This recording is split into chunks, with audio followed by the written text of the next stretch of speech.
तमोगुण शिव की भक्ति करता था कौन? भस्मागिरी एक तपस्वी था। भगवान शिव के द्वार के सामने, उनके महल के सामने, रेजिडेंस के सामने ऊपर को पैर करके नीचे को सिर करके खड़ा हो गया।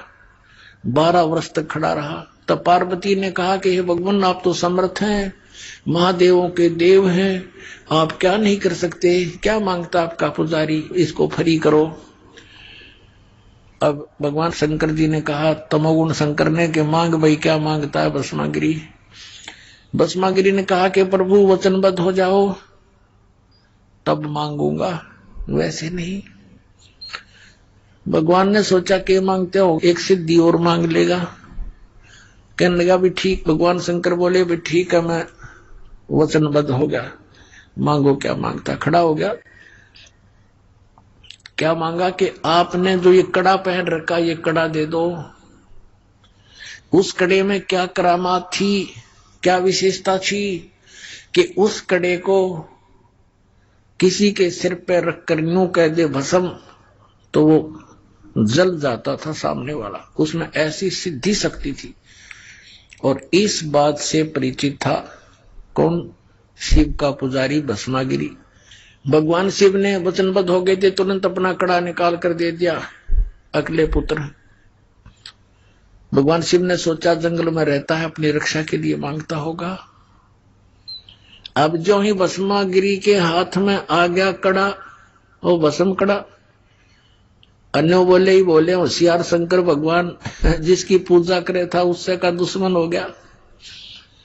और कहा कि अब तुझे मारूंगा, पार्वती को अपनी पत्नी बनाऊंगा। हा हा हा लगा हंसने। भगवान शंकर ने सोचा ही तो बस सचमुच तौर बदल गया। इसने तो तेवर बदल लिए, सचमुच करेगा यूं तो काम। और लोग करे शंकर भगवान की तरफ। शंकर भगवान ने तो डाक ठोक दी, फुल स्पीड तो भाग दिया, मर गया भाई। अब पुण्यात्माओं, इनको अविनाशी कहा करते हम, और ये कथा रोज पढ़ा करते। अविनाशी तो कबीर भगवान थे, परमेश्वर कबीर देव, जुलाहा कबीर, दान कबीर।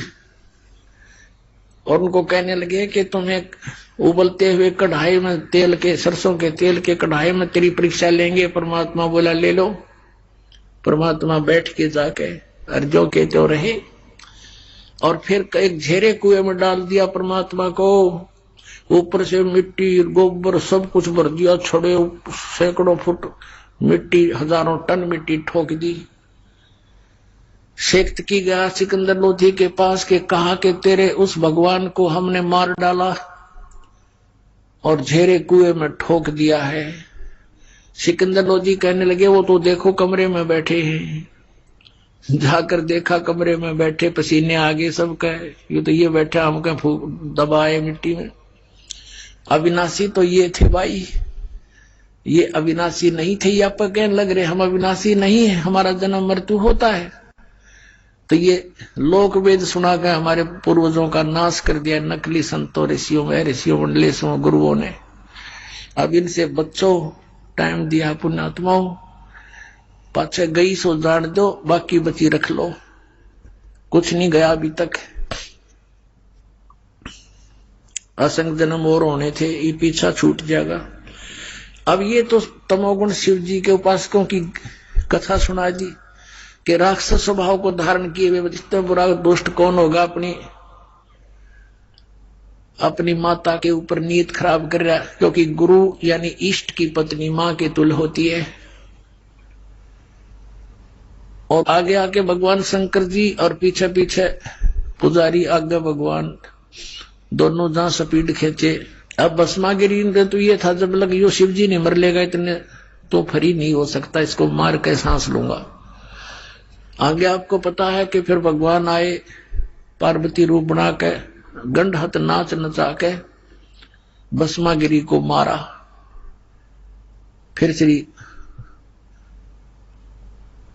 शिव जी के पास जाकर के उसका दिल डांटा कि मैंने भस्मागिरी को मार दिया है। अब वो भस्मागिरी फिर भस्मासुर कहलाया, राक्षस से।